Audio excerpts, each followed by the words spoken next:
On the afternoon of September 30th, 1991, an investigator in Wilkes-Barre, Pennsylvania, walked carefully through a college chemistry lab. It was also a potential crime scene. The room was a complete mess, with construction debris all over the place and lab equipment strewn across the countertops. In fact, it was so cluttered, the investigator didn't even know where to begin. But then, he noticed something that really stood out that was laying on a nearby counter. It was a soiled rag with a handwritten note sitting right next to it. And when he read the note, he gasped, because he realized he could be the next to die. But before we get into today's story, you might be asking yourself, why is this a Monday upload? Well, get used to it, because starting now, you're going to be getting a new episode every Monday.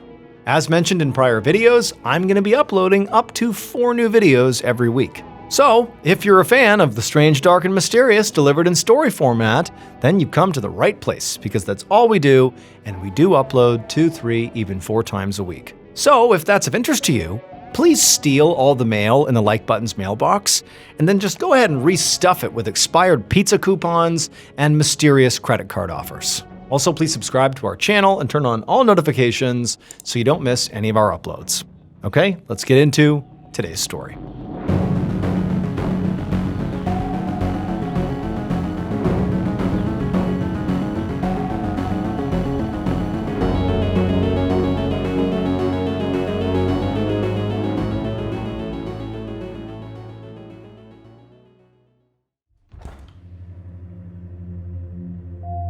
Early on the morning of August 19th, 1991, a 32-year-old man named Bobby Curley stood in his recently renovated kitchen in the city of Wilkes-Barre, Pennsylvania. He walked over to his fridge, opened it up, reached inside, and grabbed his bag lunch along with his thermos, and he was just about to head out the door and go to work, but he stopped and gave his wife Joanne a kiss on the cheek and said he loved her, and then he left for the day.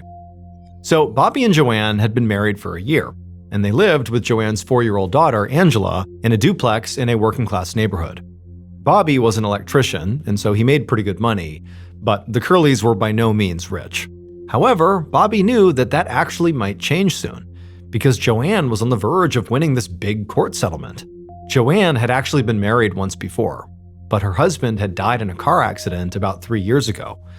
His car had collided with a tractor trailer, and the driver of that tractor trailer was eventually found to be the one at fault. And so now, Joanne's lawyers and the trucking company's lawyers were finally closing in on a financial settlement to compensate Joanne for her first husband's wrongful death. It had been a really stressful process, and Bobby had definitely noticed that Joanne had been more sullen and stressed than usual as they were going through it. But now that the case was finally wrapping up, Joanne did appear to be sort of back in good spirits. And, while nothing was official yet, it looked like they were going to receive approximately $1 million in compensation, which was obviously really exciting. In fact, the two of them were already mapping out how they might spend some of this money. Some of the ideas they had come up with included taking Angela on a few big trips, and also maybe using some of that money to finally fund Bobby having his own business, something he had always wanted to do, but lacked the resources for. But for now, the settlement was not complete, and so Bobby had to go to his normal 9 to 5 and, punch the clock and keep earning money for the family. So for today, once he was outside, he simply got into his car and made the short drive to his current job site. 10 minutes later, Bobby parked outside of a science building on the campus of Wilkes University, which was a small college in Wilkes-Barre. He saw some of the guys on his crew standing out front, waiting to be let into this building. So Bobby, who was the foreman of their crew, he got out of his car and said good morning to everyone and then walked up and unlocked the doors. Then they all went inside and got to work. And working at this location had really become a pretty big routine for this group, because by now Bobby and his crew had been coming here, working here for a few months now. And this job was a really big job. Bobby and his team were helping renovate the entire building, which included all the classrooms, all the laboratories, hallways, everything. And so they still had quite a bit of work to do. But there was another reason this job was taking as long as it was. And that was because when Bobby's crew had first shown up at the building, they had expected it to be totally prepared for them, meaning all furniture and equipment would be cleared out. But instead, they found a ton of stuff just kind of everywhere inside the building, because the building clearly had not been prepped at all. The chemistry lab, for example, still had random flasks and chemical bottles and, wet rags with weird substances on them just laying around the room. So, as a result, Bobby and his crew had been forced to do a ton of cleanup, before they even got into their jobs that they had not planned on, and it really set them back. And so now, just to stay on schedule, they were regularly putting in 12-hour days basically every day they were there. And so all these extra hours had Bobby feeling completely exhausted, and lately, he had sort of felt kind of sick almost, and he just sort of chalked that up to basically overworking. But Bobby never complained. The overtime pay was great, and he really enjoyed working with these particular guys on this crew. These guys were basically his friends. So normally, the long work days were actually kind of fun, as exhausting and awful as they were. Later that afternoon, Bobby was standing on a ladder inside of that chemistry lab, running electrical wires above the ceiling panels. And as he was doing that, he suddenly heard this loud commotion coming from across the room. Bobby realized what he was hearing were guys on his crew basically shouting and laughing. So he climbed down to see what was going on. And when he walked over there, he saw that everybody was gathered around one of the members of the crew, whose name was Sammy DePasquale. And Sammy was sort of doubled over, coughing and spitting and holding a Coke can in his hand. Another member of the crew, whose name was Robert Marconi, explained to Bobby when he walked over that somebody had swapped out Sammy's Coke with a different Coke can, one that was filled with chewing tobacco spit instead of soda. Bobby cringed. This was absolutely disgusting. Even as a prank, this was awful. But it was also sort of par for the course for the guys on Bobby's crew. This is sort of what they did. They were always playing pranks on each other to kind of lighten the mood on long work days like today. And everybody was laughing, even Sammy, who'd been the butt of the joke. And so eventually, Bobby joined in too. He thought that this was ultimately good for morale, as gross as it was. And after a minute or so, Sammy recovered from his coughing fit from drinking this disgusting liquid and vowed sort of comically to get payback on whoever switched his Coke can. Then after that, all the guys got back to work. And so Bobby, he left the group and went back over to his ladder, and as he was climbing back up, he paused about halfway because he felt this sudden wave of sickness come over him. It almost felt like he had a flu coming on, which didn't really surprise him because he had been doing all these overtime hours and he really had felt run down as a result of it. And so again, he's just sort of chalking up the way he feels to overworking. And so as Bobby is standing on this ladder, he kind of told himself, just suck it up, this will pass. And he just stood there on the ladder. And after a minute or two, that sensation of being sick did sort of pass. And then, because he was not a complainer, he was a hardworking guy, he just pushed the sickness feeling he was having out of his mind. He climbed back up and got back to doing his wiring.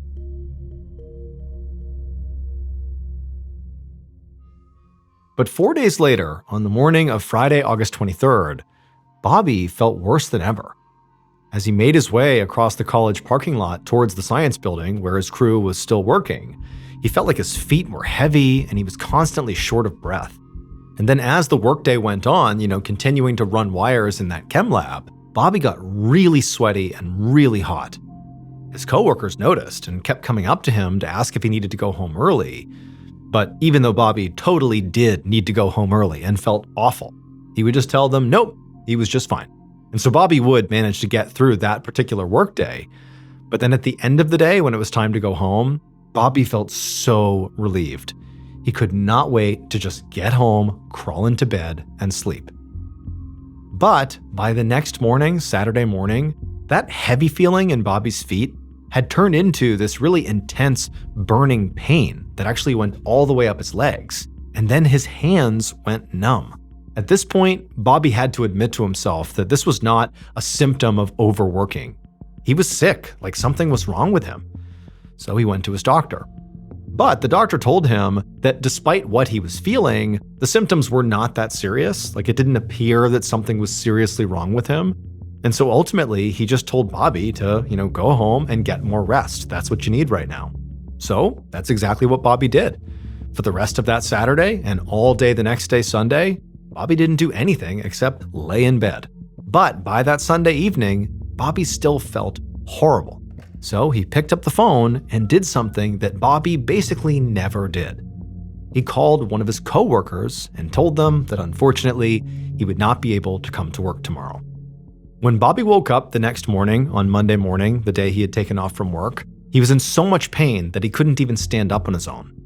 His wife, Joanne, tried to help him get out of bed and go to the bathroom, but he was physically too heavy for her to lift.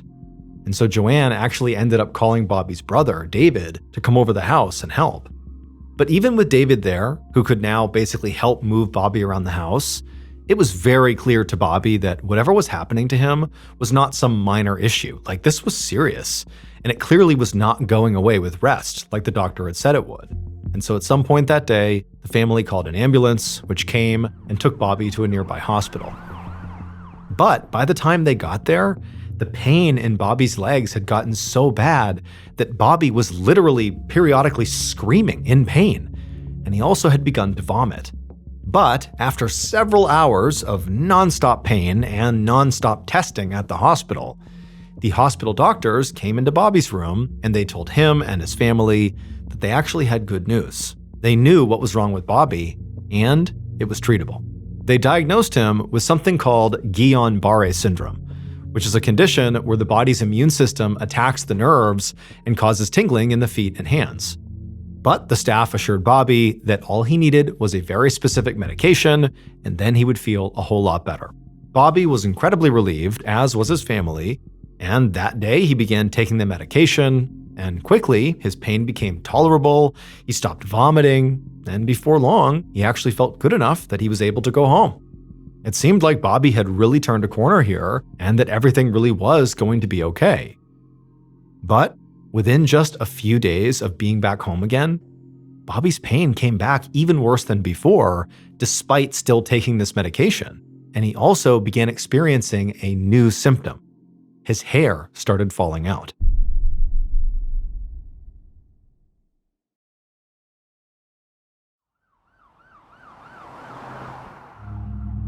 On September 7th, so now a week and a half after Bobby came back from the hospital, well, he was back there again. And to Bobby's horror, this time, his doctors actually seemed kind of baffled by his symptoms. They told him that sudden extreme hair loss was definitely not a symptom of Guillain-Barré syndrome. So they told Bobby that it seemed like their initial diagnosis must have been wrong, despite the fact that the medication they gave him to treat GBS had helped him for a little while. And so the problem now was the doctors were basically at a total loss as to how to help Bobby. They really didn't know what was going on.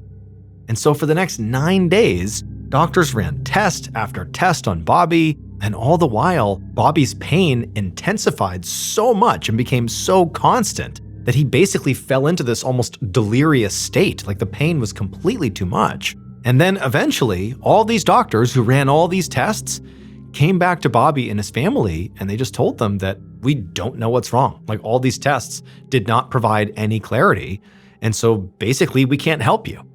And they told Bobby that now the only choice was he needed to be transferred to a bigger, more specialized medical facility in Hershey, Pennsylvania, which was about 100 miles away from Wilkes-Barre.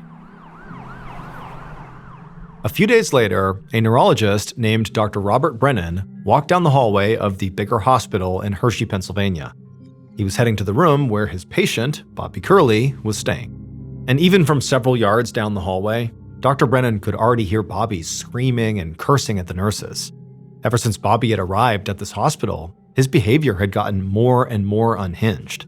At one point, Bobby had even thrown medical equipment across the room. And so now Dr. Brennan had to keep Bobby physically restrained to his bed. And so Dr. Brennan, when he reached Bobby's room, took a deep breath out in the hallway, and then into the room he walked, and inside he saw Bobby strapped down to the bed, and he was screaming and thrashing around violently. And Dr. Brennan found himself just feeling awful about it. I mean, he felt really bad for Bobby, but really he didn't know what to do for Bobby. He and his staff had tried basically everything they could think of to try to treat Bobby's pain, but nothing had worked. And so on this day, Dr. Brennan couldn't do anything except what he normally did, which was just stand in Bobby's room sort of helplessly as Bobby screamed and flailed in pain. But on September 22nd, so 6 days after Bobby arrived in Hershey, he finally fell silent, because on that day, he slipped into a coma. 3 days later, Dr. Brennan felt very defeated as he stepped into Bobby's hospital room.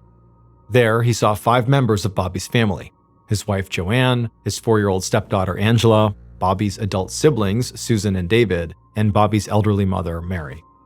They'd all come to be with Bobby after he had fallen into this coma. Now, they looked up at Dr. Brennan expectantly.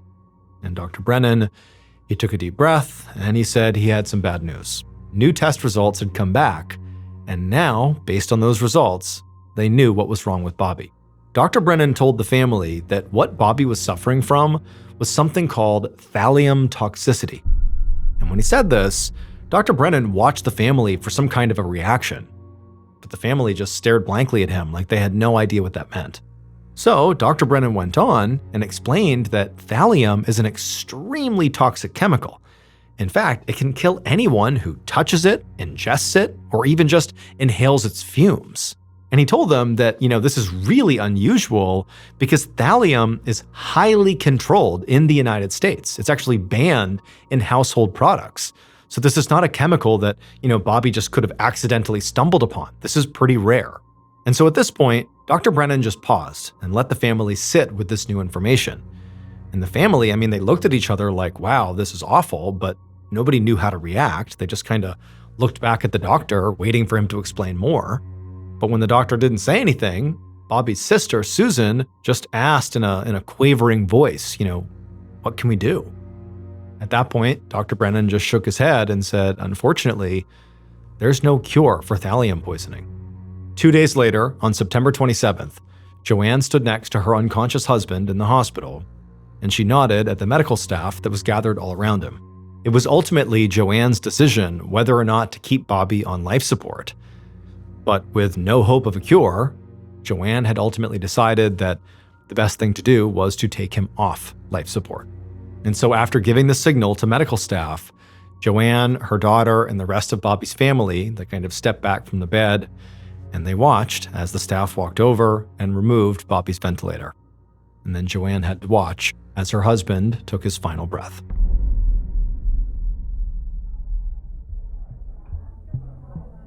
On the evening of October 21st, 1991, so about a month after Bobby died from thallium poisoning, a police detective named Harold Cawley sat at a big table with 7 other men inside of a steakhouse in Wilkes-Barre, Pennsylvania.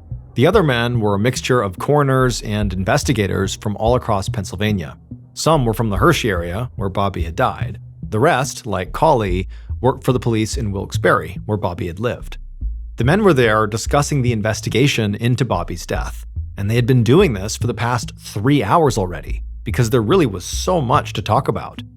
They had already covered Bobby's initial autopsy results, which showed that he had a staggering 900 times the lethal limit of thallium in his system when he died. And so they were working under the assumption that Bobby must have been poisoned by a single massive dose of thallium. Whether accidentally or on purpose, they didn't know. And so they discussed theories for how this could have even happened to him. Because remember, thallium is not just a chemical you can get from the store. This is something that is highly regulated. So how did he come in contact with it? Their first thought had been basically what everybody else suspected, which was, Bobby must have been accidentally poisoned at the Wilkes University chemistry lab where he'd been working for so many months. And they actually had a bunch of records from a preliminary examination of the lab. And according to these records, one of the first things investigators had found inside of that lab was 5 vials of thallium in one of the storerooms. They'd also found a rag that was laying out on a countertop that presumably was there when Bobby first arrived and he and his crew began cleaning everything up. And next to this rag was a handwritten note that had a warning on it that literally said, "Thallium wiping rag, touch me and die." The rag had actually caused a huge amount of panic amongst the investigators when they had gone in to begin sweeping the lab for signs of thallium, because people were fearful that maybe they'd brushed up against it and touched this rag, and were they going to get thallium poisoning? However, they actually tested the rag and it came back negative for thallium, as did all the surfaces in the lab and also the air in the lab. And so the investigators had finally decided that that note must have been a joke or something. Also, the university insisted that all of its thallium was accounted for, meaning none of it could have been, stolen or misused in some way to poison Bobby because they would know about it. And so at this point, the university had actually been sort of ruled out as where Bobby got poisoned, which really didn't make sense to Detective Cawley or the other investigators at this dinner, because again, thallium is hard to come by. The idea that Bobby was working in a lab that contained thallium, but that wasn't where he was poisoned by thallium, seemed almost impossible. It had to have happened there. But they had gone out and tested all of Bobby's coworkers who had also worked in that lab with Bobby for so many days and so many hours, and they all came back negative for thallium exposure. However, Bobby's own family, his wife Joanne and her 4-year-old daughter Angela, they had tested positive for thallium exposure. Granted, it was on a near microscopic level because any amount of exposure could actually be lethal, and those two were okay, so obviously they had not received a lethal dose, but there were very small traces of thallium in both of them, which was odd. And so everybody at the table agreed that the right thing to do here was to speak to Joanne and see if maybe she had some ideas of how she and her daughter and obviously Bobby could have maybe come in contact with this very rare and lethal chemical. And then also, they need to get inside of the family's duplex to search it, literally, for thallium. But first, there was the problem of jurisdiction. Bobby had died in Hershey, but he'd gotten sick in Wilkes-Barre. So, after some discussion, the men decided that the Wilkes-Barre police should be the ones to head up the case because that is where Bobby actually got poisoned. The next day, Detective Cawley invited Bobby's siblings, David and Suzanne, to the Wilkes-Barre police station. And right away, it was quite clear that both of them were very suspicious of Bobby's wife, Joanne. They told Cawley that Joanne had been acting really strange for months, both before and also after Bobby's death. David said when his brother had first gotten sick, Joanne had barely lifted a finger to help him.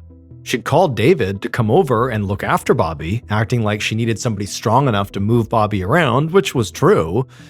But while David was upstairs literally carrying Bobby to and from the bathroom, Joanne stayed downstairs with her daughter and totally ignored them. She didn't even pretend to want to help. She basically let David do all of it. And Susan said, even though she didn't know for sure, her impression of Joanne right after she had taken Bobby off life support and he's died, her impression of Joanne was she was hugely relieved. Cawley listened and nodded and sort of gave the impression that he was following along and basically believed them.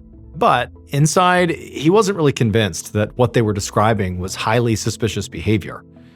When David came over to help Bobby, that was because she had asked him to do that, after trying at first unsuccessfully to move her husband around. And then when David was there, she does have a 4-year-old daughter. She can't just leave her unsupervised. Or maybe she doesn't want her daughter to see Bobby, and so she has to keep her downstairs. So there's an explanation for that. And as for Joanne being relieved after her husband's death, everybody dealt with grief differently. And Bobby's death had been a really traumatic, drawn-out process for everybody involved. So maybe she was relieved, but not because she was happy about it. It could have just been the end of a nightmare chapter in all of their lives. And so after he had listened to their concerns, Cawley began to redirect the conversation, and he began asking David and Susan about their relationship with Bobby. They both said they were very close with their brother, even as adults. They said they lived nearby, and they saw each other quite a bit. David in particular said he spent a lot of time with Bobby. He said they often went fishing, and recently, together, they had renovated Bobby's kitchen. And this caught Cawley's attention, because it sounded like David and Bobby had finished this renovation project around the same time that Bobby first got sick. Cawley didn't know if this was relevant or not, but it was interesting. So at the end of their discussion, he just thanked David and Susan for all the information and told them they were free to go.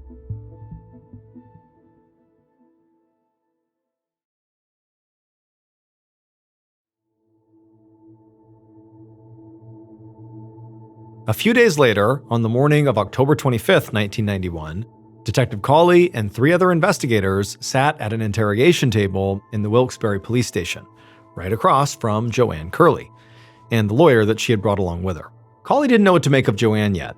Obviously, she and her daughter had also been exposed to thallium, So that could mean that they too accidentally were exposed to this chemical, same as Bobby, but obviously on a much smaller scale because they lived. Or they could have also been the target of somebody trying to poison this family, and ultimately just Bobby was killed from this poisoning. Or Joanne could be the poisoner. She could have poisoned her own husband. I mean, Bobby's siblings are talking about how awful Joanne was acting towards her husband in the wake of his illness. Maybe she poisoned him. And in doing so, she accidentally exposed herself and her daughter. Basically, Cawley couldn't tell yet if Joanne was a victim or a perpetrator. So he made sure to watch her very carefully while another investigator began asking her to explain how and when her husband first got sick. Joanne said that Bobby had been complaining about feeling pretty run down for what felt like weeks or maybe even months, but he hadn't had any major symptoms until a week before his hospitalization in August. And she said that much like Bobby, she had just kind of chalked it up to he had been overworking, or maybe he had some standard illness that would just go away with rest, like that first doctor had said. She said that she had never even heard of thallium, and really at no point had it ever crossed her mind that maybe Bobby had been poisoned by thallium. As Cawley listened to Joanne tell this story, he was struck by a couple of things. First of all, Joanne said Bobby had been feeling pretty run down for a while before his death. This seemed to conflict with investigators' assumption that a single massive dose of thallium had sent Bobby to the hospital and ultimately killed him. It seemed more likely, based on what Joanne said, that this poisoning happened over a period of time. And the second thing Cawley was struck by was actually just Joanne's general demeanor. She had just recounted in detail, the story of her husband dying, this awful, awful death. Thallium poisoning is a horrible way to die. And as she's describing it, she's not shedding a single tear or really acting at all like she's even upset about it. And so at this point, Cawley was beginning to wonder if maybe Susan and David had been right about Joanne. She really did not seem to care much about her husband's death.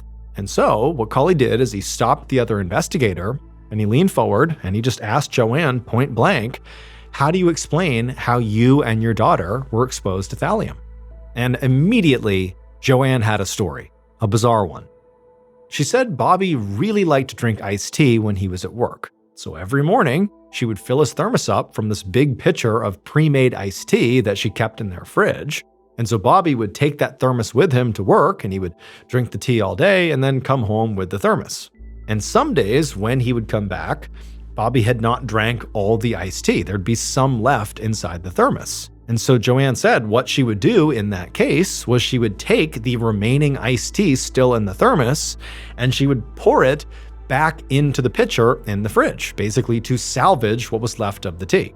And she said she and her daughter also drank from that pitcher. So in essence, she sometimes was drinking from the same tea that Bobby was drinking from directly. And so perhaps in that way, if he was being exposed to thallium, maybe it was getting into that tea that he was bringing home. And, she believed that maybe that was how she was being exposed, by drinking the leftover iced tea. Cawley glanced over at the other investigators in the room, and they all looked as baffled as he was. This iced tea explanation was pretty out there, but it was so weirdly specific that they really couldn't write it off. And Cawley knew that, if the iced tea theory was legitimate, it might be able to explain why all three people in this family, all living in the same place, had such drastically different levels of exposure. Basically, Bobby could be having this huge exposure to thallium outside the house, and then basically remnants of the thallium exposure are finding their way back into that leftover tea, so it's a really small amount of thallium. That's coming back home, it's being mixed inside that pitcher, and so when Joanne and her daughter are drinking from that pitcher, they're only getting a very small amount of thallium. And so again, it's out there, but it would explain it. So Cawley asked Joanne if he had her permission to not just search her whole duplex to check for thallium, but specifically check her fridge, check her pitcher, her iced tea pitcher, and all the thermoses that Bobby brought to work to see if there was still trace levels of thallium inside of them. And he was worried when he asked her this question that she might refuse or give some reason that she couldn't, but Joanne immediately agreed without any hesitation. That same afternoon, Cawley, his investigators, and a crime scene unit arrived at the Curleys' duplex to begin their search. Cauley looked on as the crime scene unit entered the duplex and immediately began scouring every surface. And they found absolutely no trace of thallium anywhere in the house, except for in one very specific location. The thermos Joanne had already told them about, the one that Bobby would bring with the iced tea in it to work and then back again. Traces of thallium were found on the little ridges at the top of the thermos where the lid screwed back on. And this was huge, not only because now they had the first clear sign of exactly where the thallium was coming in and out of Bobby's life, but more specifically because it was at the top of this cup that obviously Bobby is drinking from. This showed that the way the thallium wound up in Bobby's system was because he ingested it. That was something they didn't know at this point. Now it seems very clear that's how it happened. But despite this revelation, it didn't explain how Joanne and Angela were also exposed, because when they tested the big pitcher of iced tea in the fridge, it didn't contain any thallium. And also, just finding the thallium at the top of the thermos didn't explain how it actually got there. But for Cauley, what really stood out about finding thallium on this thermos was that this item, this thermos, is something Bobby took to work and home every single day. So it seemed like maybe, Cauley and his staff had been too quick to rule out where Bobby was working. I mean, he was working in a chemical lab that contained thallium, and they had ruled that out as the place where he could have been poisoned. Now, it seemed like they needed to take another look.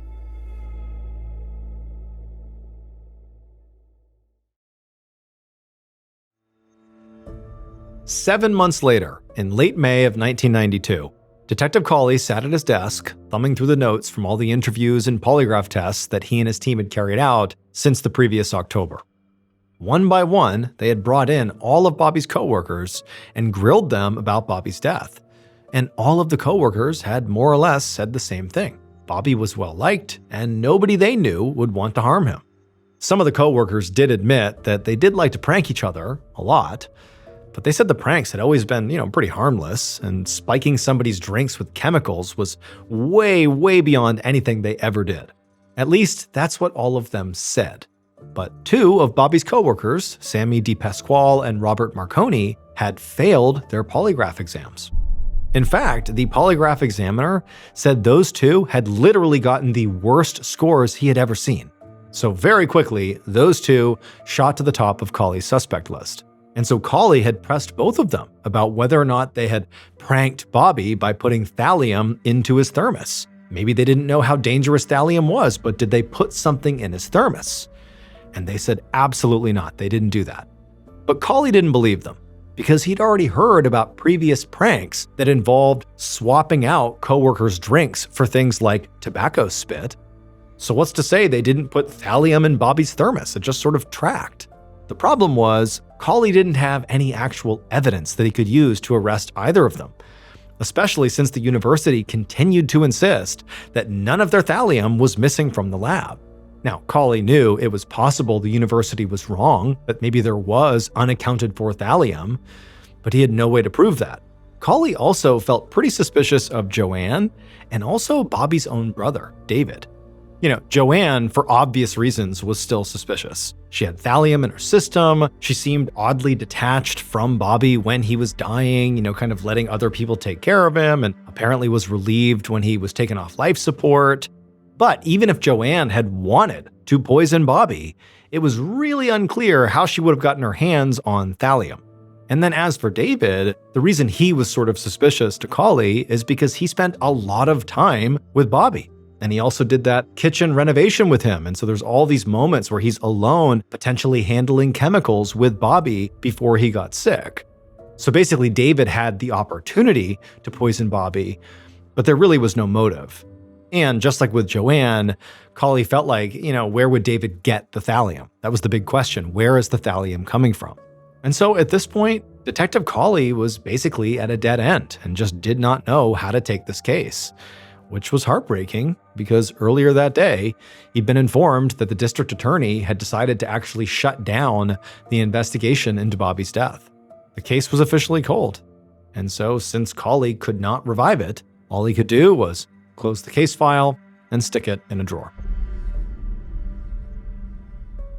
One morning in August of 1994, so more than 2 years after the investigation into Bobby's death was shut down, Detective Cawley walked up the porch steps of the duplex where Bobby had lived, and he knocked on the door. Cawley had been thinking a lot about this case recently, and today he was hoping that Bobby's widow, Joanne, would help him take one last shot at cracking it. A moment later, Joanne answered the door, and once the look of surprise left her face, she invited the detective inside. Cawley quickly explained to her that the reason he was here is because there had been this technological breakthrough in toxicology testing. The Wilkes-Barre police were now able to perform a new type of test that had not been available to them 3 years ago when her husband had died. And Cawley believed that, this information they could get would help them figure out what actually happened to Bobby once and for all. Joanne's eyes lit up at this news, and she was about to open her mouth to reply, but Cawley quickly added there was actually a catch. He said in order to do these tests, they would have to exhume Bobby's body. And the only person who could give investigators permission to do that was Joanne. Cawley waited while Joanne processed everything she had just been told. He tried not to let it show on his face, but Joanne's response to this would basically decide the entire fate of this case. If she said no, there really was nothing they could do.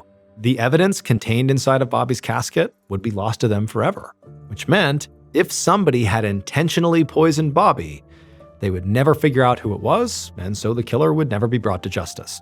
But unsurprisingly, Joanne said yes, of course. Later that month, on August 23rd, Cawley went to the cemetery where Bobby was buried, and he watched as a backhoe dug up his grave and pulled his casket out of the ground. The police and coroner then took custody of Bobby's body, and they would go on to perform these new toxicology tests. And when the results came in, they gave Cawley the exact information he had hoped for.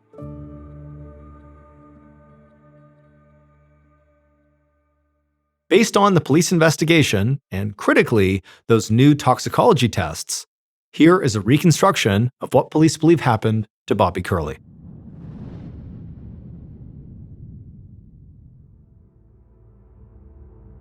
The first time the killer slipped thallium into Bobby's thermos, Bobby was busy working in another room and didn't notice, which was exactly what the killer wanted. The killer did not hate Bobby. In fact, they really hadn't wanted to kill him until he had started talking about opening up his own business with that settlement money his family was going to get. And the killer just could not let that happen. Because if Bobby went into business for himself, he would ruin everything. The killer believed that by poisoning Bobby one time, that would kill him, and then all their problems would be solved. But the next day, Bobby actually seemed fine, sort of unfazed by the poison. So the next time the killer got the chance, they added a little more poison to Bobby's thermos. And when Bobby again stayed healthy the next day, well, the killer just added a little bit more the next time, and they just kept on doing that. They were afraid that if they added too much at once, Bobby might notice, and then they would get caught. So, for months, Bobby was being poisoned, but didn't really show any significant symptoms. But finally, in August of 1991, Bobby started showing really severe symptoms. Remember, his legs were in extreme pain, his hands were going numb, and when he called in sick to work on that Monday, that was when the killer knew. They were certain they had finished him off. Except they hadn't finished him off, because when he went to the hospital, Bobby just continued to cling to life. So the killer actually went to visit Bobby in the hospital, and while Bobby was sleeping, the killer slipped a final massive amount of the poison into a soda cup that Bobby kept by his bedside. And when Bobby woke up, the killer kind of casually encouraged him to drink the soda, and Bobby did so without any hesitation because Bobby had no reason not to trust the killer. Because the killer was his own wife, Joanne Curley. She had actually started poisoning him almost a year before she actually murdered him, but investigators didn't realize this until a new type of toxicology test allowed them to figure out exactly when Bobby was being poisoned. This test worked by analyzing some of the hairs that Bobby still had left on his body.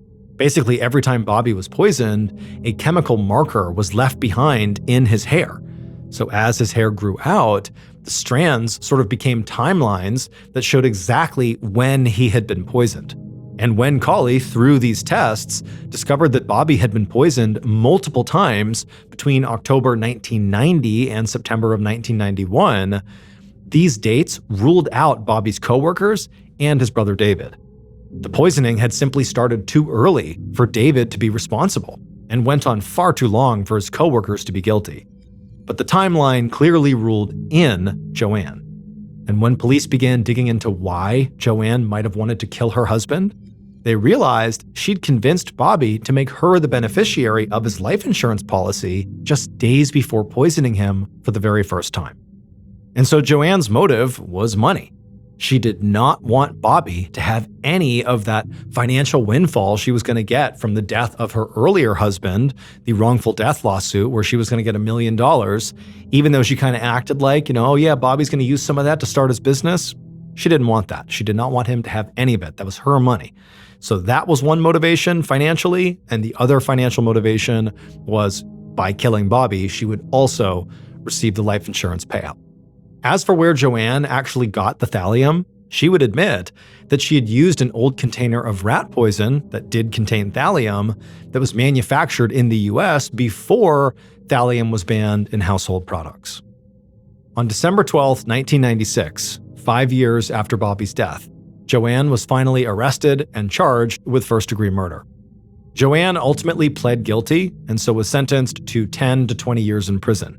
She would wind up serving all 20 years and was released from prison in 2016.